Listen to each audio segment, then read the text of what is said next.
இப்போல்லாம் லவ் ஃபெயிலியர்னா க்ளீனாக ஷேர் செஞ்சுட்டு அழகான ஃபோட்டோ எடுத்து ஃபேஸ்புக்கில் அப்லோட் பண்ணிவிட்டு ஸ்டேட்டஸை சிங்கிள்னு மாற்றிட்டு தான் லவ் ஃபெயிலியர். இப்படி தாடிலாம் வச்சுக்கிறது ரொம்ப volt fashion. This is not advice, just an update. ரொம்ப நன்றிங்க. Thanks for update. மேடம் வண்டி ரெடி. ஓ தேங்க்ஸ்.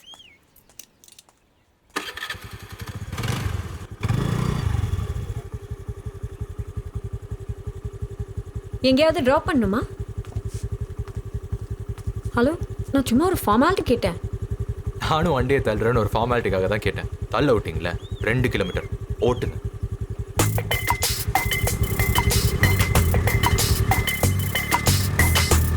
நீங்கள் சொன்னதெல்லாம் கரெக்ட் தான். இந்த தாடி இதெல்லாம் லவ் ஃபெயிலியர் மட்டும் இல்லைங்க. நான் ஒரு தீஃப், திருடன். அந்த 3 லட்ச ரூபா கொடுத்தேன்னு சொன்னல, எப்படி கொடுத்தேன்னு சொன்னேனா?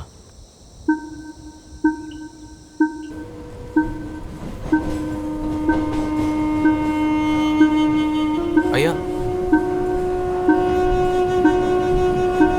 ஐயா ஐயா பணம் தர ஐயா.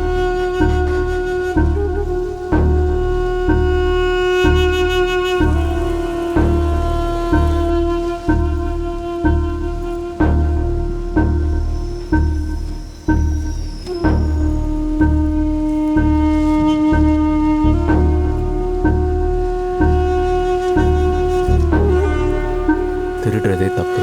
அதில் இன்னொருத்தருக்காக திருடுறது பெரிய தப்பு. அதில் இன்னொருத்தர் திருப்பி கொண்டு வந்து கொடுத்துருவாங்கன்ற நம்பிக்கையில் திருடுறது ரொம்ப பெரிய தப்பு. என்னால் இன்னைக்கு வரைக்கும் அந்த பணத்தை திருப்பி கொண்டு போய் கொடுக்க முடியல. வாழ்க்கை முழுக்க திருடுங்கிற குற்ற உணர்ச்சியோட வாழ்கிறது எவ்வளோ பெரிய அவஸ்தைன்னு திருடி பார்த்தா தான் புரியும். நான் 2வது படிக்கிறப்போ என் ஃப்ரெண்ட் கிட்ட இருந்து ஒரு ரப்பரை திருடினேன். ஜாஸ்மின் வாசம் அடிக்கிற pink colour rubber.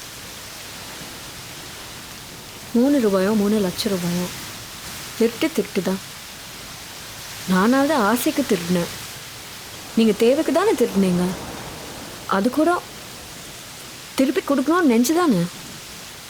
It's okay, shit happens in life, you have to move on. நான் ஒரு திருட மட்டும் இல்லைங்க, ஒரு கொலைகார், மர்டரர். வாட்? சௌமியா ஃப்ளைட் ஏற்றிட்டு வந்த நைட்டில் ரொம்ப லேட்டாக தான் அன்றைக்கி சாயங்காலம் நியூஸ் பேப்பரை பார்த்தேன். 65 வயது மதிக்கத்தக்க ரஹீம் என்கிற பெரியவரின் உடல் வேளச்சேரி ரயிலில் கண்டுபிடிக்கப்பட்டது. அவர் மாரடைப்பால் காலமாகி இருக்கலாம் என ரயில்வே போலீசார் தெரிவித்தனர். அவர் ஹார்ட் அட்டாக்ல தானே இருந்திருக்காரு. நான் பணம் எடுக்கிறப்ப அவர் உட்காந்துருந்தார். அடுத்த நாள் சாயங்காலம் நியூஸ் பேப்பரில் அவர் படுத்திருந்தார். ஒருவேளை பணம் எடுத்ததுக்கப்புறம் முழிச்சு பார்த்து பணம் இல்லைன்னு தெரிஞ்சு அதில் செத்துந்தாருன்னா ரயில்வே போலீஸ் ஸ்டேஷனுக்கு போனேன். ஹலோ ஹலோ, என்ன வேணும்? மலைக்காக ஒதுங்கியிருக்கேன். உட்காருங்க சார். ரஹீம் பாய். நீங்க? அவர் என்னோட பெரியப்பா. வெயிட் பண்ணுங்க சார், வந்துடும்.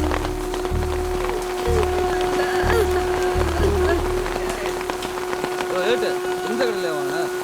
இல்லை ஒன்று நல்ல கடை மாதிரி.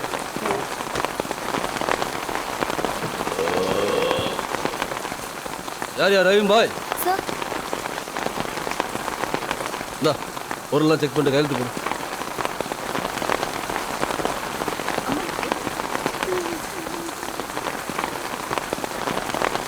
சார். சார். என்னம்மா? சார் 5 லட்ச ரூபாய் இருக்கும். நாங்கள் வெறும் 5000 ரூபாய் தான் சார் இருக்கு. அப்போ அந்த பணம் பாரியா திருடுறேன், லெட்டரெல்லாம் எழுதி வச்சுட்டு திருடுறேன். மன்னிச்சுக்கோங்க சார், 3 லட்ச ரூபாய் எடுத்துட்டேன். இந்த 3 லட்ச ரூபாய் இருந்தால் என் வாழ்க்கை மாறிடும். 3 மாசத்துல திருப்பி கொடுத்துட்றேன். உங்க அட்ரஸை நோட் பண்ணி எடுத்துக்கிட்டேன் சார். மன்னிக்கணும் பிரபுநாத். பேரெல்லாம் எழுதி வச்சிருக்காயா? நம்மளோட பெரிய ஆளா போகும்போது. ஆமா ஆமா. சரி, அந்த கட்டை ரூபாயை குடியா. உடல் ஏதாவது உருவிட்டியா? அப்படியே இருக்கு சார். 1.95. அப்போ இன்ஸுக்கு 75, சப்புக்கு 25, நம்ம 3 பேர்த்துக்கு எல்லாம் கவரில் போட்டு சரி பண்ணிடணும். என்ன எப்படியோ இந்த மாதம் ஆஸ்பத்திரி செலவுக்கு வழியாக காட்டிட்டேன். ஈஸ்வரா. இவ்வோத்து பெயர்த்தோ என்னவெனின், திருடன் நம்மிடம் திருடுவான், போலீஸ்காரர்கள் திருடனிடமும் நம்மிடமும் திருடுவார்கள், ஹாஸ்பிட்டல்காரர்கள் திருடன் நாம் போலீஸ் என்று எந்த பாரபட்சமும் இன்றி எல்லோரிடமும் திருடுவார்கள். வாழ்க ஜனநாயகம். தேங்க்ஸ். என் வீடு இந்த பக்கம், உங்கள் வீடு எங்கே? என்னோடய ரூம் இந்த ஆரஞ்சு கலர் பக்கத்தில் ஹாஸ்பிட்டல்ஸ் போட்ட ப்ளூ கலர். ஹலோ, உங்களுக்கு எதுங்க என் ரூமு? நீங்கள் யாருனே தெரியாத ஸ்ட்ரேஞ்சர்னால தான் என் கதையை உங்ககிட்ட சொன்னேன். இனிமேல் நீங்கள் தெரியாமல் பார்த்தா கூட தெரிஞ்ச மாதிரி காட்டிக்காதீங்க ப்ளீஸ். பாய். ஹலோ, உங்களுக்கு அட்வைஸ் பிடிக்காதுன்னு தெரியும். இருந்தாலும் 3 அட்வைஸ். என்ன? 1, இனிமேட்டு தெரியாத ஸ்ட்ரேஞ்சர்ஸ் கிட்ட உங்கள் கதையை சொல்லாதீங்க. ஏன்னா எல்லாரும் என்ன மாதிரி நல்லவங்களா இருப்பாங்கன்னு சொல்ல முடியாது. ஓ, அப்புறம்? 2, நீங்கள் மட்டும் திருடல, அந்த போலீஸ்காரனும் திருடினாங்க, நானும் திருடிருக்கேன். உலகத்தில் வாழ்கிற எல்லாரும் தெரிஞ்சோ தெரியாமலோ யாரோ ஒருத்தர் சாகிறதுக்கு காரணமாக இருப்பாங்க.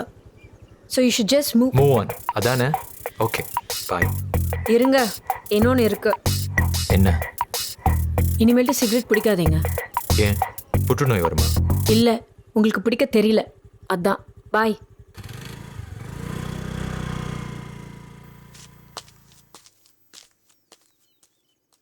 ராமேஸ்வரம் மீனவர்கள் தனுஷ்கோடி அருகே மீன்பிடித்துக் கொண்டிருந்த போது அங்கு ரோந்து வந்த இலங்கை கடற்படையினர் மீனவர்கள் மீது துப்பாக்கிச்சூடு நடத்தியதில் 3 பேர் உயிரிழந்தனர்.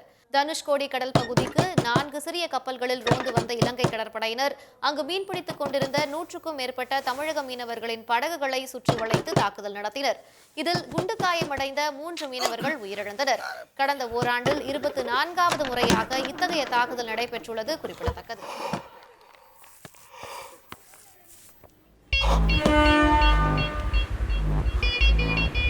என்ன பார்க்குறீங்க? இல்லை, போலீஸ் ஏதாவது கூட்டிட்டு நீங்கள் எதுக்கு இங்கே வந்தீங்க? நேற்று பார்த்தா 4 நாள் சாப்பிடாத பரதேசி மாதிரி இருந்தீங்க. பாருங்க, எல்லாம் முயக்குது. இந்த பக்கமாக வந்த உங்களுக்கு சாப்பிட்றதுக்கு ஏதாச்சும் கொடுக்கலான்னு. ரொம்ப நன்றிங்க.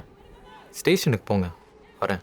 சென்னை சேப்பாக்கம் மைதானத்தில் இந்தியா இலங்கை அணிகளுக்கிடையே நேற்று நடைபெற்ற ஒருநாள் கிரிக்கெட் போட்டியில் மழை குறுக்கிட்டதால் டக்வர்த் லூயிஸ் விதிப்படி இந்திய அணி வெற்றி பெற்றதாக அறிவிக்கப்பட்டது. இந்த வெற்றியின் மூலம் ICC தரவரிசையில் இந்தியா முதலிடத்திற்கு முன்னேறியுள்ளது குறிப்பிடத்தக்கது.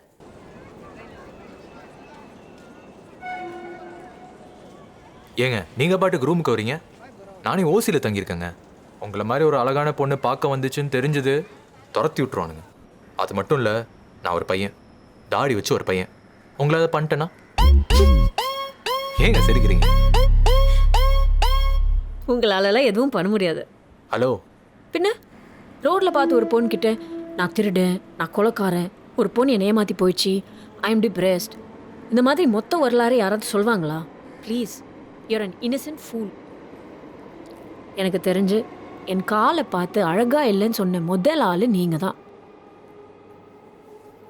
கொஞ்சம் இருங்க. நல்லா தானே இருக்கு உங்கள் காடு. நேற்று பார்க்கும்போது தெரில, எஸ்பெஷலி அந்த முழங்கால் நெறிவும் கெண்டக்கால் சதையும் சூப்பருங்க. இப்படி பேசாதீங்க, என்னை பற்றி உங்களுக்கு தெரியாது. ஏங்க, நான் தொட வரலங்க. நான் தொடர்றது இருந்தால் சொல்லிட்டு தொடுவோங்க. ஒரு நிமிஷம். ஆல்தியா ஜான்சன், HR மேனேஜர், டெம்பாஸ். ஹைட் ஒரு 5.11. ஓ, ஹீல்ஸ் போட்டிருக்கீங்களா? 5.9 இருக்கு. வெயிட் ஒரு 60 kg. 34, 28, 36. ப்ளீஸ் இப்படிலாம் பேசாதீங்க, எனக்கு கல்யாணம் ஆயிடுச்சு. ஏங்க எப்படி பச்சை போய் சொல்கிறீங்க? ஏன் போயின்னு நினைக்கிறீங்க? அப்புறம் என்னங்க, தமிழ்நாட்டில் கல்யாணமான எந்த பொண்ணுக்குங்க 28 சைஸ் இடுப்பு இருக்கும்? எல்லாமே எக்ஸ்ட்ரா லார்ஜ் தான். எனக்கு வந்து எக்ஸ்ட்ரா லார்ஜாக இருக்கணும்னு ஆசையாக இருக்குது. நல்லா சாப்பிட்டு டிவி பார்த்து மத்தியானம் நல்லா தூங்கிட்டு கிடைக்கல. ஆனால் ஒரு நல்ல குடிப்பன் கிடைச்சிருக்கான். அவசரம். ஏங்க, நான் உங்ககிட்ட ரூமுக்கு வர சொல்ல உங்ககிட்ட சாண்ட்விச் கேட்கல. நீங்களா வந்தீங்க, நீங்களா பேசுனீங்க. அப்புறம் ஏங்க போயிடலாம், சின்ன பையன்லாம் இருக்காங்க. ஆனால் கூட ப்ரப்போஸ் ஓகே, உங்கள்கிட்ட ஃப்ரெண்டாக கூட இருக்கணும்னு நான் நினைக்கல. உங்களை பொறுத்த வரைக்கும் நான் Stranger. Let's better B strangers. Okay, bye Stranger. பேயா பெய்கிற மலையில் ஒரு தாடிக்காரங்கிட்ட நின்று ஒரு பொண்ணு எப்படா அவன் கதையை கேட்பான்னு உங்களுக்கு தோணுச்சா? சரி, அதுவாது பரவாயில்ல. அடுத்த நாள் காலையில் அவன் கதவை தட்டி அவளே எப்படா ஒரு சாண்ட்விச் கொண்டு வந்து கொடுப்பான்னு உங்களுக்கு தோணுச்சா? சரி, அதுதான் பரவாயில்ல. 34, 28, 36ன்னு ஒருத்த சைஸ் சொன்னதுக்கப்புறம் அவனை செருப்பை கழட்டி அடிக்காமல் ஒரு பொண்ணு நின்று அவங்க கூட எப்படா சிரித்து பேசிட்டு போகணும்னு உங்களுக்கு தோணுச்சா? தோணியிருக்கும், கண்டிப்பாக தோணியிருக்கும். ஆனால் உங்களுக்கு யாருக்கும் இந்த ஏரியில் எப்படா இவங்களாம் இவ்வளோ பில்டிங் கட்டாங்கன்னு தோணல இல்லை? அப்போ இதுவும் தோணக்கூடாது. என்னடா ஏரியில் வீடு கட்டுறதுக்கும் இந்த கதைக்கும் சம்மந்தம் இருக்கானா? இருக்குது. அது எப்படின்னா, அதான் மொட்டைத்தலைக்கும் முழங்காலுக்கும் முடிச்சு போடுறது. அதாகப்பட்டது பெருமக்களே, உங்களுக்கு மொட்டைத்தலை புரிஞ்சா மொட்டைத்தலை, முழங்கால் புரிஞ்சா முழங்கால். ஹலோ ஸ்ட்ரேஞ்சர், என்ன டம் அடிக்க ப்ராக்டிஸ் பண்றீங்களா? என்னடா மழை பெய்தே வரலன்னு பார்த்தேன், வந்துட்டீங்க. வெல்கம். இப்போவாவது நம்புறீங்களா? மை சன், டவல் கிடைக்குமா? நினைச்சிட்டேன்.